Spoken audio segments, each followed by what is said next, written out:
Hello students, welcome to Vaghela study channel. વિદ્યાર્થી મિત્રો, Vaghela study ચેનલમાં તમારું સ્વાગત છે. જો આ ચેનલમાં તમે સૌ પ્રથમ આવ્યો હોય તો વાઘેલા સ્ટડી ચેનલને લાઇક કરો, શેર કરો અને સબસ્ક્રાઈબ કરો. હવે વિદ્યાર્થી મિત્રો, જે વિદ્યાર્થીઓ 10મા ધોરણમાં ગયા વર્ષે એક્ઝામ આપ્યું હોય અને ગણિતમાં ફેલ થયા હોય તેઓની પૂરક પરીક્ષા જૂન મહિનામાં આવવાની છે. તો જૂન 2026માં લેવાનારી ગણિત વિષયની પૂરક પરીક્ષા માટે આપણે તમને હેલ્પફુલ થઈ શકીએ એટલા માટે ખૂબ જ ઉપયોગી વિડીયો મૂક્યા છીએ. તો આ વિડીયો તમે ખાસ જુઓ, તમારા નાપાસ થયેલા મિત્રોને શેર કરો કે જેથી તેમનું પણ વરસ બગડે નહીં, તે પણ પાસ થઈ જાય. તો જુઓ, આજે ચેપ્ટર 4 દ્વિઘાત સમીકરણ, તેના આઈએમપી સૂત્રો શીખવાડવાના છે અને દાખલા ગણવાના છે. તો જો ધ્યાન આપો, દ્વિઘાત સમીકરણ આને કહેવામાં આવે છે ax² + bx + c = 0. આને કહેવાય દ્વિઘાત સમીકરણ, બરાબર. હવે તેમાં એક અવયવની રીતે ઉકેલ ગોતવાની રીત આવે છે અને બીજી સૂત્રની રીતે ઉકેલ શોધવાની રીત આવે છે. તો વિવેચક શોધવાની વાત છે. જ્યારે સૂત્રની રીતે ઉકેલ શોધવાનો હોય, અવયવ ન પડતા હોય તો સૂત્રની રીતે ઉકેલ શોધવાનો હોય ત્યારે તમારે વિવેચક શોધવાનો. વિવેચકને ડી કહેશું. b² - 4ac. બી એટલે શું? તો એક્સનો સહગુણક એટલે કે બી.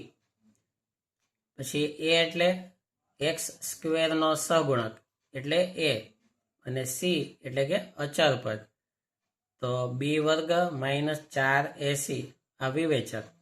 હવે આ વિવેચકની ડીની જે કંઈ કિંમત આવે તેના આધારે ઉકેલની શરત બનતી હોય છે, બરાબર. 3 જાતની તેમાં ઉકેલ આવી શકે, 3 જાતના ઉકેલ એમાં આવી શકે છે, બરાબર. જો ડી > 0 એટલે કે ડીની કિંમત ધન આવે તો 2 ભિન્ન વાસ્તવિક ઉકેલ આવે. બીજી કન્ડિશન, ડી = 0 એટલે કે ડીની કિંમત 0 આવે, 0 આવે તો 2 સમાન વાસ્તવિક ઉકેલ આવે. અને ત્રીજી, ડીની કિંમત ઋણ આવે. જો અહીંયા ધન આવે, 0 આવે અને ઋણ આવે, ડીની કિંમત ઋણ આવે, માઇનસ આવે, ત્યારે ઉકેલ આવતો નથી. એટલે કે જ્યારે ડીની કિંમત ઋણ આવે તો લખી નાખવાનું કે ઉકેલ નથી. હવે ઉકેલ શોધવાની વાત આવે તો તમે કેવી રીતે ઉકેલ શોધશો, બરાબર. જો ધ્યાન આપજો કે આ રીતે ઉકેલ શોધવામાં આવે છે. x = -b ±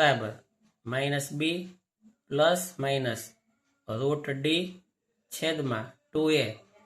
આ સૂત્રમાં કિંમત મૂકી અને ઉકેલ આપણે શોધી શકીએ છીએ.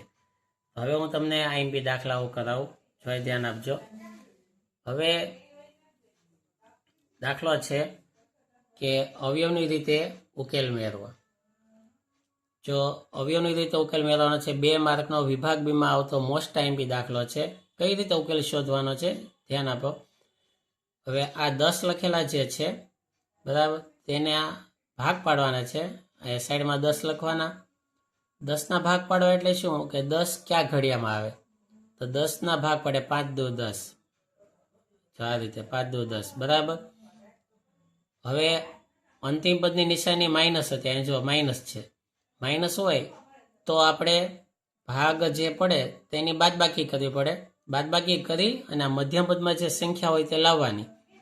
5માંથી 2 જાય તો 3 આવશે. મધ્યમ પદની નિશાની મોટાને લાગશે, માઇનસ. વિરુદ્ધ નિશાની પ્લસ. આપણે x લગાડીએ તો મધ્યમ પદ દૂર કરી, જો આ મધ્યમ પદમાં જે લખેલું છે તેને દૂર કરી અને આ બંને ભાગ લઈ લેવાના છે. તો જો x² આ પ્રથમ પદ એમનેમ લખવાનું, આ પહેલું પદ છે એ એમનેમ લખવાનું x², પછી માઇનસ આ મધ્યમ પદ કાઢી અને આ 2 ભાગ પડ્યા તે લેવાના છે. -5x + 2x અને અંતિમ પદ એમનું લેવાનું -10 = 0. તો જો શું કર્યું ખાસ ધ્યાન આપો, પ્રથમ પદ એમનેમ રાખ્યું, અંતિમ પદ એમનેમ રાખ્યું, મધ્યમ પદમાંથી 3x કાઢી લીધા અને આ બંને જે ભાગ પડ્યા તે મૂકી દીધા. તમે બાદબાકી કરો તો ફરીથી આવી જાય, 5માંથી 2 જાય તો 3 આવી જાય. હવે શું કરવાનું કે આ બબેની જોડમાંથી સામાન્ય લેવાનું છે. તો જુઓ શું સામાન્ય થાય છે, આ બંનેમાંથી x સામાન્ય છે. હવે x સ્ક્વેરમાંથી x બહાર કાઢીએ તો x વધે માઇનસ આ x ને આપણે બહાર કાઢી લીધો અને 5 વચ્ચે પ્લસ. હવે અહીંયા 2 છે, અહીંયા 10 છે, બંનેમાંથી 2 સામાન્ય થશે. 2 સામાન્ય કાઢીએ તો આ 2 બહાર આવે તો x વધે માઇનસ 2 પંચા 10 થાય, એટલે કે 10માંથી 2 સામાન્ય કાઢીએ તો 5 વચ્ચે બરાબર 0. હવે આ બંને કાઉન્સ સમાન થવા જોઈએ, જે થઈ ગયા છે. સમાન કાઉન્સ પહેલા લખીએ તો x માઇનસ 5, પછી આ નવો કાઉન્સ બનાવીએ x પ્લસ 2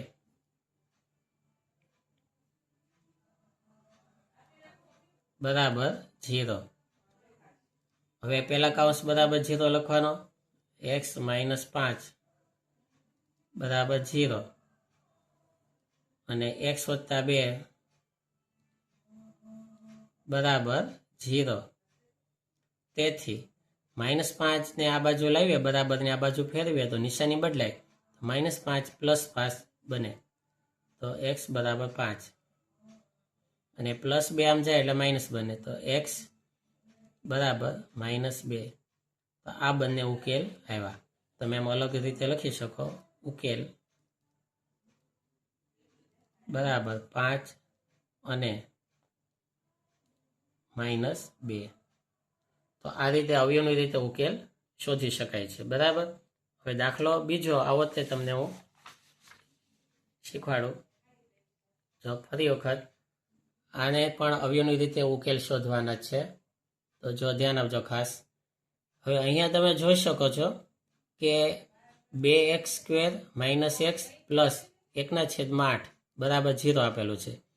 તો સૌથી પહેલાં શું કરવાનું ધ્યાન આપો, છેદમાં હોય ને ત્યારે છેદ સૌથી પહેલાં દૂર કરવાના છે. તો આ 8 છેદમાં છે ને 8 વડે અન્ય બહુપદીને ક્રોસમાં ગુણવાના. 8 વડે 2 ને ગુણશું અને 8 વડે અહીંયા કાંઈ નથી તો 1 ગણાય. આ રીતે ક્રોસ ગુણાકાર કરીએ તો 8 અહીંથી વયા જશે. તો સૌથી પહેલાં ક્રોસ ગુણાકાર કરીએ. જુઓ 8 દુ, જો 8નો ગુણાકાર આ 2 સાથે ક્રોસ ગુણાકાર, 8 દુ 16 x સ્ક્વેર માઇનસ 8 એક 8 8x પ્લસ, હવે 8 કાઢી નાખવાના, 1 વધે બરાબર 0. હવે જો છેદ નથી, બરાબર, છેદ કેવી રીતે દૂર કર્યો સમજો ખાસ. 8 દુ 16, 8 એક 8 ને અહીંથી 8 કાઢી નાખવાના. હવે અહીંયા 16 લખેલા છે, આ 1, સૌથી પહેલાં બંનેનો ગુણાકાર કરવાનો સાઈડમાં. જો 16 એકા 16, પછી એના ભાગ પાડી મધ્યમ પદ લાવવાનો છે. મધ્યમ પદમાં 8 લખેલા છે, કઈ રીતે લાવશું? તો અંતિમ પદમાં પ્લસ છે તો ભાગના પ્લસ કરવાના. જો ચોકે ચોકે 4 વત્તા 4 એટલે 8 આવી ગયા. હવે મધ્યમ પદની નિશાની બંને ભાગને લાગશે, માઇનસ છે તો બંને ભાગને માઇનસ લાગશે. આ મધ્યમ પદને દૂર કરી આ બંને ભાગ ત્યાં લઈ લેવાના. આ અવયવનો ખાસ નિયમ છે. જો પ્રથમ પદ એમનેમ આવશે 16x સ્ક્વેર માઇનસ બીજો ભાગ 4x માઇનસ 4x. જો 8x ની જગ્યાએ 2 વખત 4 4 આવ્યા. અંતિમ પદ એમનું લખી નાખવાનું પ્લસ 1 બરાબર 0. તો જો પ્રથમ પદ એમનેમ, અંતિમ પદ એમનેમ, મધ્યમ પદને કાઢી નાખ્યું, તેના ભાગ પડ્યા હતા 4 અને 4 તો અહીંયા લખ્યા. હવે બબેની જોડ કરી સામાન્ય લેવાનું, પહેલા 2 પદ અને છેલ્લા 2 પદ. હવે પહેલા 2 પદમાંથી જોઈએ તો 4ના ઘડિયામાં બંને વસ્તુ આવે, ચોકે ચોકે 16 અને 4 એકા 4. બીજું પ્લસ x બંનેમાં આવેલા છે તો 4x કોમન થશે બંનેમાંથી, તો ચોકે ચોકે 16 એટલે કે 4x માઇનસ જો આ 4 બાર આવી ગયા, એક્સને પણ બહાર કાઢી લીધા, તો કાંઈ વધે નહીં, તો 1 લખશું. હવે માઇનસ, હવે અહીંયા 4 છે, અહીંયા 1 છે, બંનેમાં કોઈ વસ્તુ કોમન નથી, કોઈ બેયના ઘડિયામ ન આવે. એક્સ આમાં છે પણ આમાં એક્સ નથી, 4 અહીંયા છે પણ અહીંયા 4 નથી, બંનેમાં કાંઈ સામાન્ય ન હોય તો 1 લેવો પડે. 1 લઈએ અને -1 લીધો છે, માઇનસ છે એટલે, તો આ જે છે તે આવશે 1 ચોખ્ખું 4x પ્લસ માઇનસ માઇનસ 1 1 આ 1 બરાબર 0. હવે આ સમાન કાઉન્સ આવવો જ જોઈએ, આવી ગયો છે, તેને એક વખત લખશું. તો 4x -1 અને બીજો કાઉન્સ 4x -1, જે સામાન્ય કાઢ્યું તેનો બીજો કાઉન્સ બરાબર 0. હવે પ્રથમ કાઉન્સ બરાબર 0, જો 4x -1 બરાબર 0 અને બીજો કાઉન્સ 4x -1 બરાબર 0. હવે -1 આ બાજુ એટલે +1 થાય અને 4 છે એ છેદમાં આવશે, તો x બરાબર 1/4. આ પહેલો ઉકેલ. એમ આમાંય તે -1 આ સાઈડ એટલે પ્લસ થાય, 4 છે છેદમાં જશે, તો x બરાબર 1/4. તો આ બે ઉકેલો પછી અહીંયા લખી શકાય કે ઉકેલ બરાબર 1/4 અને 1/4 બરાબર. હવે દાખલો એવો જ તે છે બીજો, જો ધ્યાન આપો. હવે આ દાખલો થોડોક ટ્રિકી દાખલો છે, જો ધ્યાન આપજો. ઘણી વખત પૂછાય છે અને વિદ્યાર્થીઓ ગણતા નથી, મૂંઝાઈ જાય છે, તો ખાસ ધ્યાન આપજો. દાખલો એવો કાંઈ હાર્ડ નથી, જો તરત આવડી જશે. સૌથી પહેલાં શું કરવાનું કે અહીં આ સહગુણક છે x² સહગુણક √2 છે, અને એની સાથે અંતિમ પદનો પહેલાં ગુણાકાર કરીએ. જો અહીંયા ધ્યાન આપજો ખાસ. √2 ગુણ્યા 5 √2 બરાબર. હવે આ બેનો ગુણાકાર કેમ થાય? જો અહીંયા 5 છે એને અહીંયા લખી લેવાના ગુણ્યા. હવે આ √2 ગુણ્યા √2 એટલે કે આપણે એને એમ સમજીએ કે √2 એટલે અડધા બે, અડધા બે ગુણ્યા અડધા બે એટલે એક આખા બે બનાવી દેવાના. આવું દેશી ભાષામાં સમજી શકો તમે. √2 ગુણ્યા √2 એટલે 2, આ √ ઉયો જશે અને 2 આખા બની જશે આમ, અને 5 દુ 10 આમ.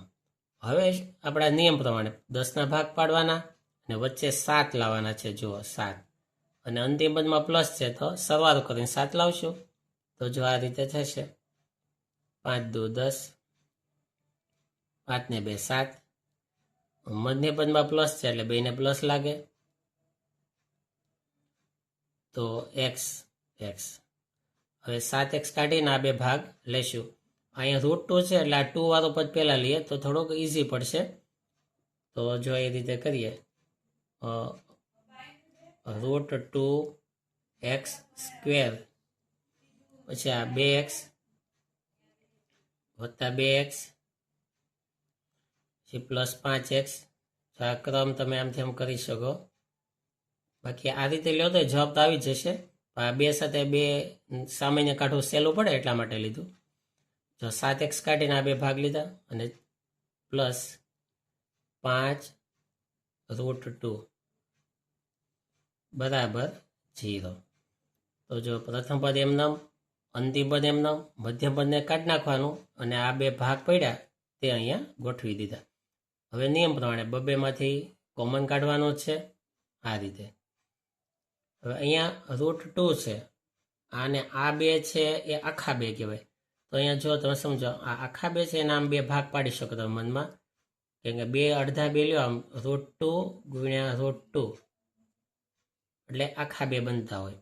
હવે તમે જુઓ કે આ √2 છે ને આ √2 છે, બેમાંથી √2 સામાન્ય થાય પ્લસ x બેમાં છે, તો આટલું કોમન થશે. જુઓ √2x. હવે એટલું કોમન કાઢીએ તો √2 તો બહાર આવી ગયા, x² માંથી x લઈ લીધા તો x વધે, પ્લસ હવે √2 બહાર કાઢી લીધા, આ x પણ કાઢી લીધા, તો આ એક્સ કાઢી લીધા તો 1√2 વધે પ્લસ હવે આ બંને પદમાંથી સામાન્ય શું થશે તો કે 5 છે જો સામાન્ય તો બંનેમાંથી આપણે 5 સામાન્ય કાઢીએ તો અહીં વધે એક્સ પ્લસ આ 5 સામાન્ય કાઢીએ છીએ તો વર્ગમૂળમાં 2 એટલે કે √2 વધશે બરાબર 0. હવે જો બંને કાઉન્સ સમાન થાય છે આ રીતે તો આ સમાન કાઉન્સ પહેલા લેવાનો એક્સ પ્લસ વર્ગમૂળમાં 2 એટલે કે √2 તરત બીજો કાઉન્સ આ સામાન્ય લીધું તેને લેવાનું √2x પ્લસ 5 બરાબર 0. હવે પહેલો કાઉન્સ પહેલા x પ્લસ √2 બરાબર 0 પછી આ બીજો કાઉન્સ √2x પ્લસ 5 બરાબર 0. હવે પ્લસ √2 છે એ સામે જાય એટલે માઇનસ થાય તો x બરાબર માઇનસ √2 આ એક ઉકેલ પ્લસ 5 સામે એટલે -5 થાય અને √2 છેદમાં જાય તો x બરાબર -5 √2 તો આ બીજો ઉકેલ બરાબર. હવે આપણે લખીએ કે ઉકેલ બરાબર -√2 અને -5 છેદમાં √2 આ બેના ઉકેલ થશે બરાબર. હવે એક આવો દાખલો બીજો આ ચેપ્ટરનો ખૂબ અગત્યનો એટલે આ ચેપ્ટરનો થઈ જાય જો ધ્યાન આપજો ખાસ. જો દ્વિઘાત સમીકરણના બીજના સ્વરૂપ શોધો અને વાસ્તવિક બીજ હોય તો તે શોધો. આ રીતની રકમ છે. હવે સમીકરણના સ્વરૂપ શોધવાના છે એટલે વિવેચકની રીત લેવાની છે. તો જો અહીંયા ધ્યાન આપો આ એ છે જો x² નો સહગુણક a કહેવાય તો a બરાબર 2 ગણાશે. પછી x નો સહગુણક b કહેવાય તો b બરાબર -3 ગણાશે અને અચળ પદ c કહેવાય c બરાબર 5 આ રીતે બરાબર. હવે વિવેચક એમ લખવાનું જો વિવેચકને d કહેવાય સૂત્ર b વર્ગ -4ac. હવે d બરાબર b ની કિંમત છે -3 નો વર્ગ પછી -4 પછી એની કિંમત છે 2 અને c ની કિંમત છે 5. તો d બરાબર -3 નો સ્ક્વેર કરીએ તો 3 નો વર્ગ થાય 9 માઇનસ હવે ગુણાકાર કરીએ તો 4 દુ 8 ને 8 પંચા 40. હવે 40 માંથી 9 બાદ કરીએ તો -31. આ ડી ની કિંમત આવી -31. હવે ડી ની બધી કન્ડિશનો યાદ કરો તો ડી ની કન્ડિશનમાં ધ્યાન આપજો ખાસ. જો અહીંયા આમ હતું કે ડી ની કિંમત ઋણ આવે છે તો ડી ની કિંમત ઋણ આવે એટલે કે ડી <0 થઈ ઋણ કિંમત થઈ ડી <0 છે. તેથી હવે ડી ની કિંમત ઋણ થાય તો ઉકેલ આવે નહીં તો તેથી ઉકેલ નથી.